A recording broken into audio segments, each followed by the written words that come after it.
It told two different directions. Wow, wonderful.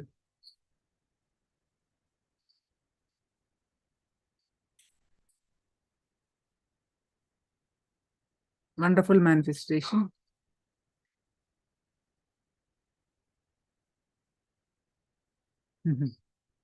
Yes.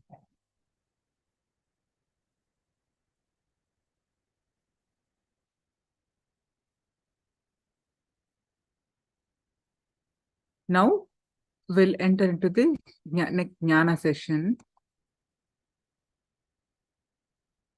manifesting the superpower of Tyaga. With the blessings of the Supreme Pontiff of Hinduism,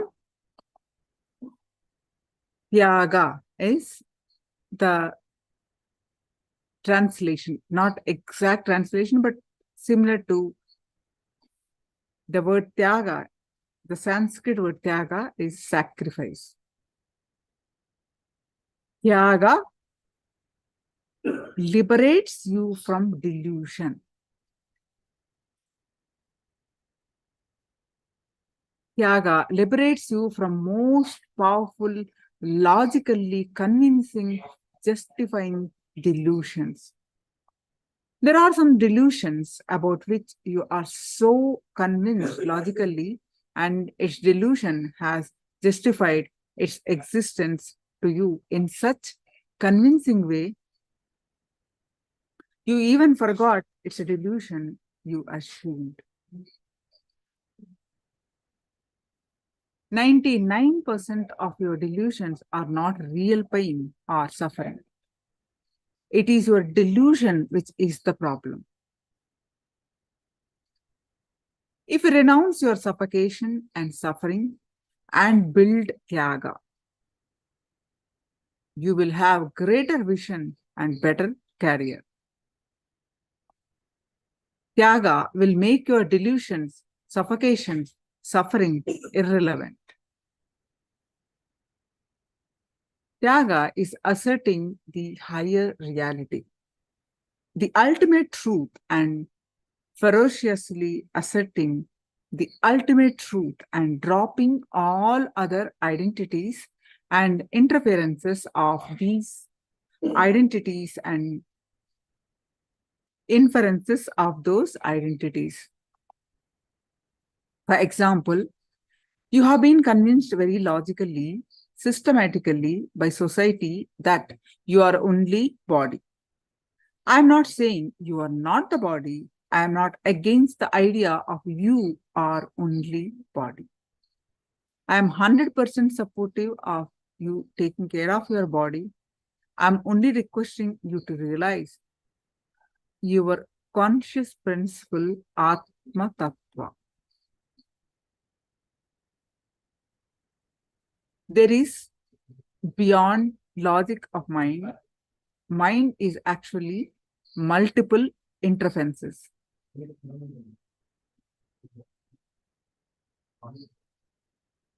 And inferences. The 5 elements, earth, water, air, space, and all these elements, a strong unconscious, knowingly or unknowingly, you are not able to break.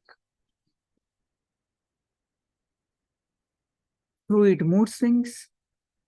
If I keep, you think if I take a cup of coffee, those are water elements, interferences.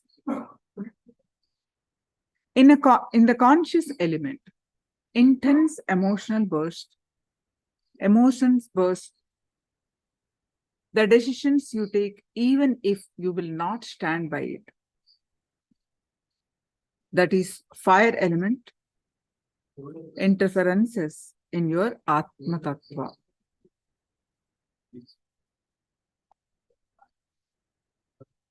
Absolute dullness is air element, interference. Extreme suicidal, absolute life negative, air element is interference. Mind itself is interference and inference on conscious elements. Tyaga is the most powerful strategy to liberate yourself from all those 5 and from other interferences.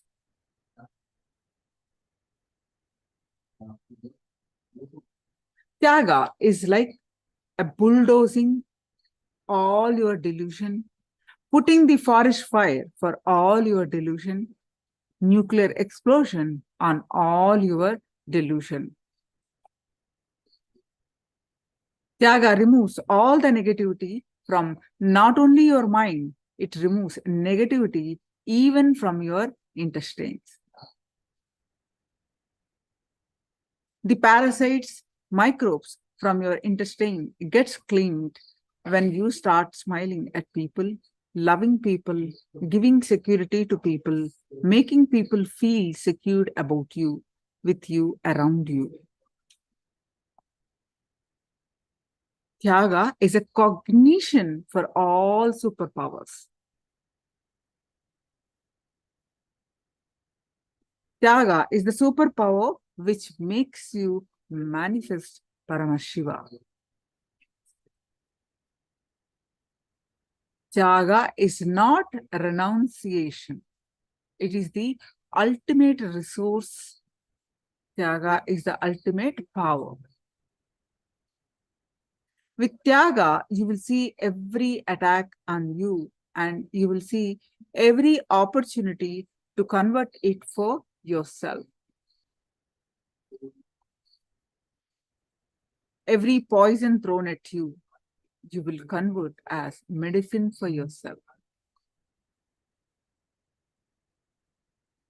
Tyaga is the spiritual umbilical cord connection or the basic connection through which Paramashiva transmits this state, space, powers, everything into us and manifests his being, super consciousness and KAILASA in us. Tyaga is a powerful cognition of all superpowers.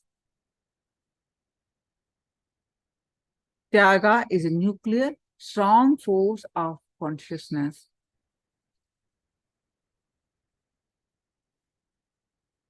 Tyaga in every level raises you to the next level. Your very frequency becomes different. Tyaga is life.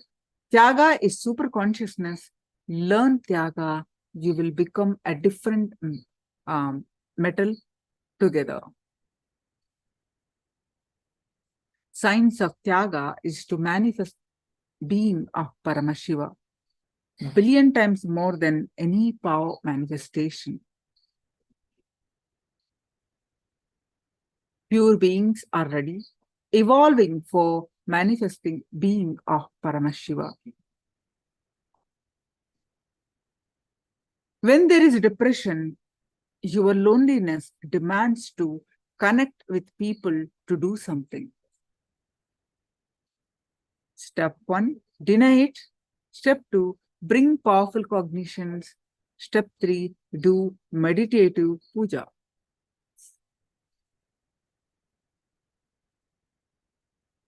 Guru, by giving mantra, initiation, energy, imparts and imports and transmits his own Tyaga, the bioenergy, consciousness into your very core. It is through Tyaga you build yourself as the metal for Paramashiva to manifest.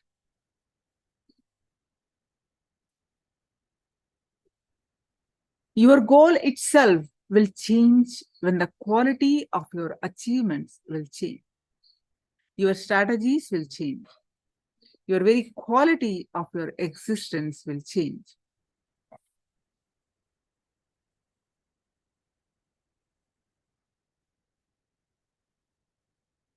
Questions on Tyaga?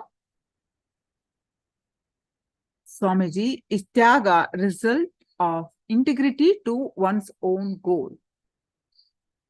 And Swamiji says, Tyaga is a result of integrity to one's own soul, not even goal. To one's own soul, not even goal. Tyaga is the result of integrity to one's own soul. Atma Tattva, not even a goal. Laksha. Goal means Laksha. Soul means Atma Tattva, the principle of the soul. Atma Tattva is what? Tattva is the principle. Atma is the soul, the principle of the soul. Tyaga is the result of integrity to one's own soul. Atma Tattva. Not even to goal, Laksham. It will be integrity to Laksha also, but it is more integrity to Atma Tattva. A diamond cannot be studded on ordinary aluminum or iron. It can be studded only on gold. Same way, Paramashiva cannot be studded in stupid, cheap bodies. It can be studded only on the body of a Tyagi. Be a Tyagi. That will make you metal like gold. And Paramashiva diamond can be studded in you. If you're practicing doctor, lawyer, and making millions of dollars a year or $10 million a year, develop the stamina of Tyaga. You will click with such a kind of strategies and understandings about life. You will make $1 billion doing the same practice per year.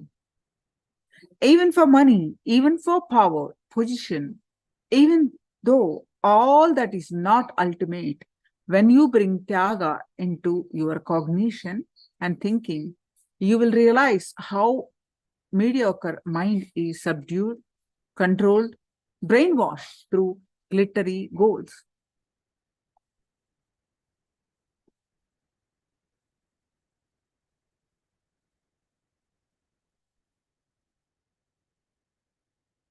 How to be a Tyagi?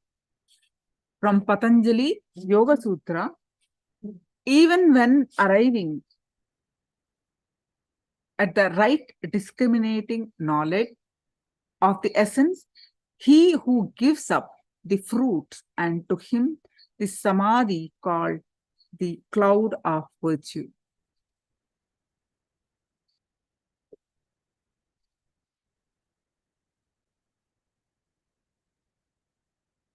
A small story. One great enlightened being, an old master, sitting under a banyan tree, and for a long time he did tapas and become enlightened. After enlightenment, he started blessing thousands of people and showered so much of love, grace, and he acquired so much of virtue, punya, because of his virtuous deeds. So all gods gathered around him, and they said, ask whatever you want. He will give you. He said, what do I want? I don't need anything. I lost the mind which enjoys or suffers long before. So I have nothing to ask. Thank you. The God said, no, you have to ask something. We can't go without giving you because too much of merit has gathered around you. You can't say you don't want anything because you will have more punya now. It is too much. We cannot allow this to happen. So you have to ask something. He just smiled and said, all right, if you guys force me to that you have to give something, and let me have one boon. Let all the great auspicious things happen in me without even me being aware of it. Without even me knowing, let all the auspicious things happen around me. Let all people receive good things, great things happen in people around me without even me interference, without even me, my knowing. Patanjali wants you to know from this sutra, hold on to your discrimination even beyond enlightenment. Go on renouncing. You will see the cloud which shows virtue will be constantly showering on you. Tyage naike amritattvamanasuhu. Renunciation is the only way to be established in the eternal principle, Amritattva, the immortal principle. Even after enlightenment, just be established in renunciation, Amrita Tattva. Always be established in discrimination, even when the exalted states of enlightenment happens in you. The cloud which showers virtue showers on you constantly when you renounce continuously unclutch. Don't mistake Viveka. Tyaga is renouncing with outer world renunciation alone. No, that is a poor substitute. Renunciation, Tyaga, discrimination means not having thick head. Renouncing your mind, which is a big headache, big weight on you. Sit for a few minutes, renouncing, discriminating.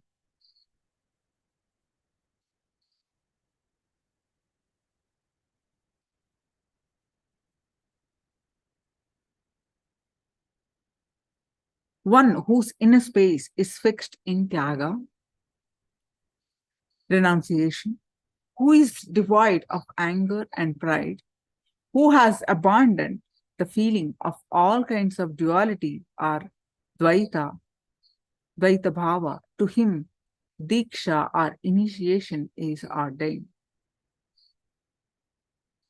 It's from Sri Guru Gita, verse 309. And Sri Guru Gita, verse 4. One's order of life, one's community by birth, and growing reputation and prosperity in society and other worldly attractions. Renouncing all of this, one should thus take complete, absolute shelter under his Guru.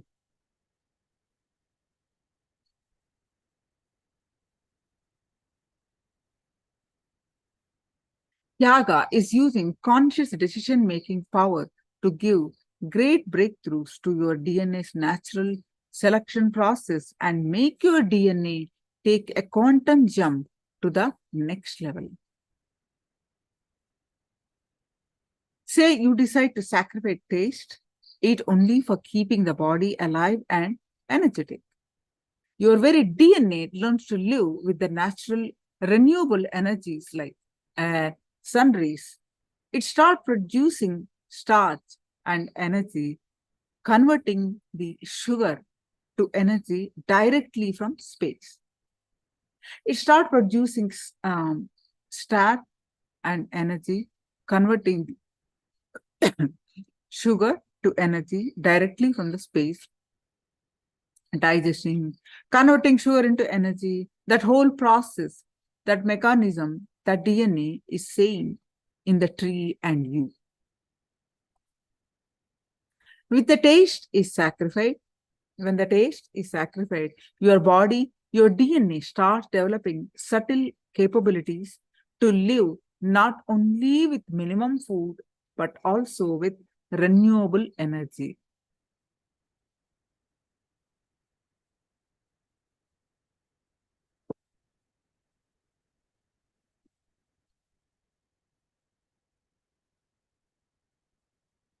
Supporting the natural selection process of your DNA to have a quantum jump.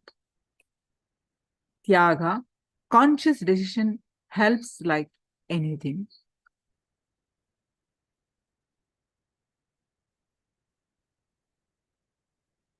In every level, Tyaga makes your DNA take a quantum jump. The best way of recharging your body, renewing, energizing your body is through sweet visualization. The moment you wake, that is first technique, and second technique is the moment you wake up from the bed, sit and celebrate the sweetest visualizations of your life. The bhava you established with your God and Guru, celebrate and enjoy. Fantasize for a few minutes.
Yes. Now,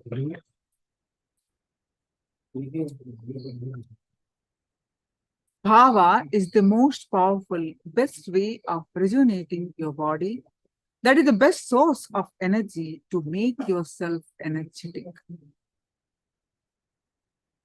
The second way of rejuvenating the system is powerful words, visualizations, verbalizations, and mantra chanting.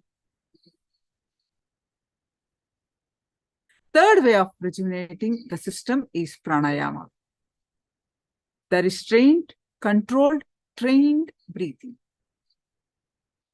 Every time you hold the prana and do the kumbhaka, your DNA gets the breakthrough. It starts learning to survive. It develops multiple abilities and capabilities. Fourth way of rejuvenating yourself is liquids. The last way is only solid.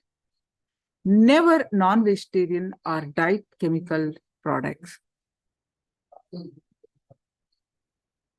Now, next technique 3 to become a tyagi is wake up Brahma Muhurta at 4:30 a.m. to 6 a.m.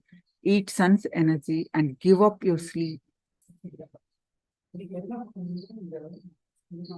The sun rays called Surya Kiranas, the gift of sun in the early morning sunrise time in the form of energy, that tyaga makes your DNA develop in the natural selection process.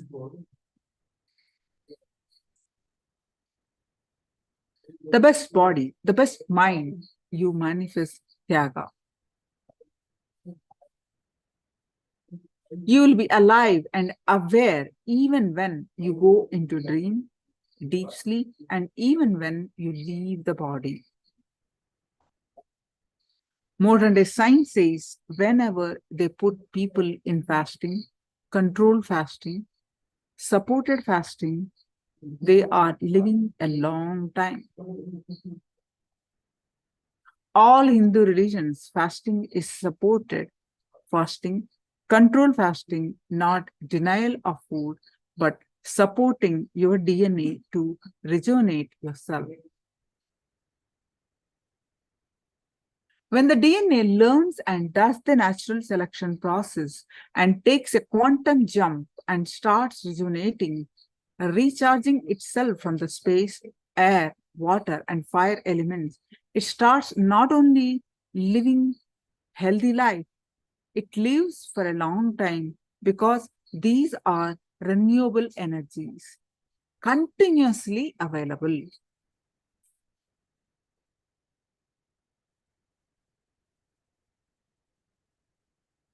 Your body does not need any medicine. If you eat only after confirming that whatever you ate, everything has left your system. It's such a powerful Ayurvedic cognition that you shouldn't eat anything once the food is digested fully.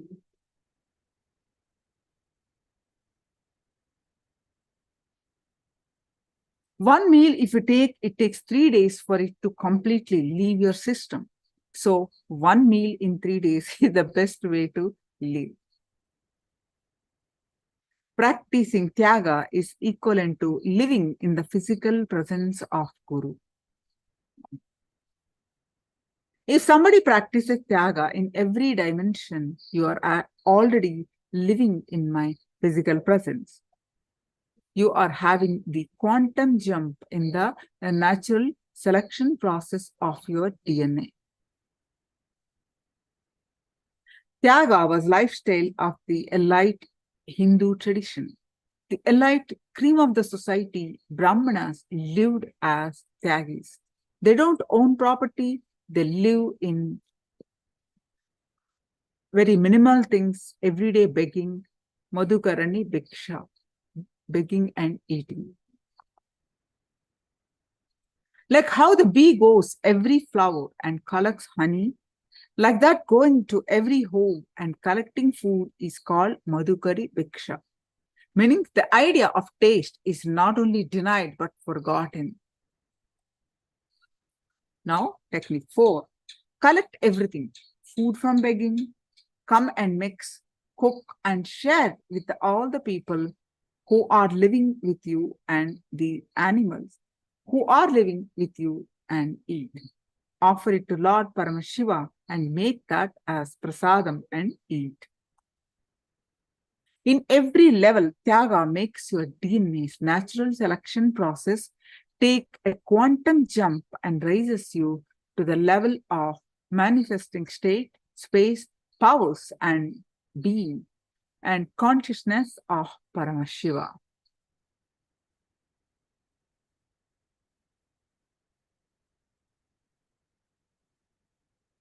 Let me know if you have any questions. Now, please go ahead and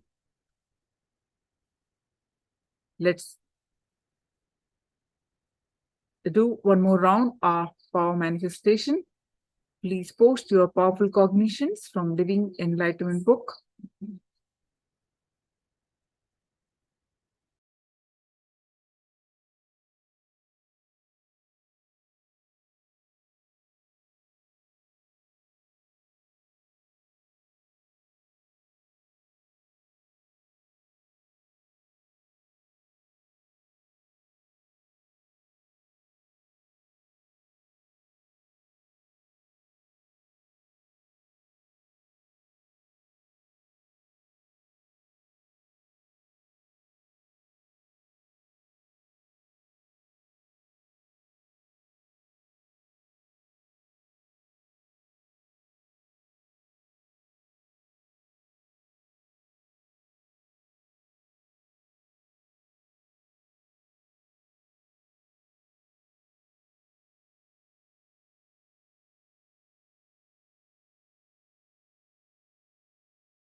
Samantha, you can never feel fulfilled if your actions are rooted in expectation. You will only tire your senses. Wonderful. Anyone else? Please post your powerful cognitions from Living Enlightenment book.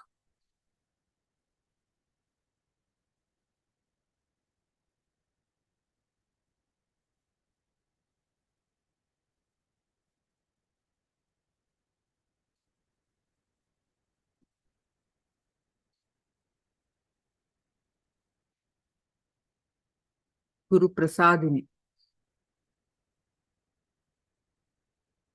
If you are not integrated in seeking, the total transformation cannot happen. Wonderful. All right. So now, please sit straight with your head, neck, back, straight line. Let's do the one more round of consciousness over matter, power manifestation.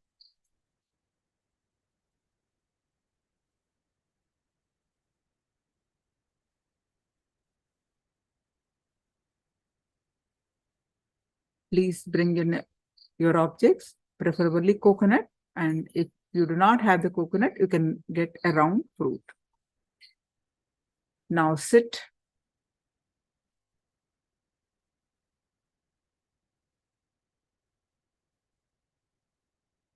Sit straight with your head, neck, back, straight line. Visualize Swamiji's form in your third eye.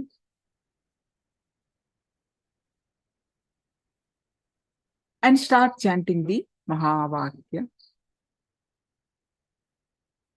Om Nithyananda Paramashivoham. Om Nithyananda Paramashivoham.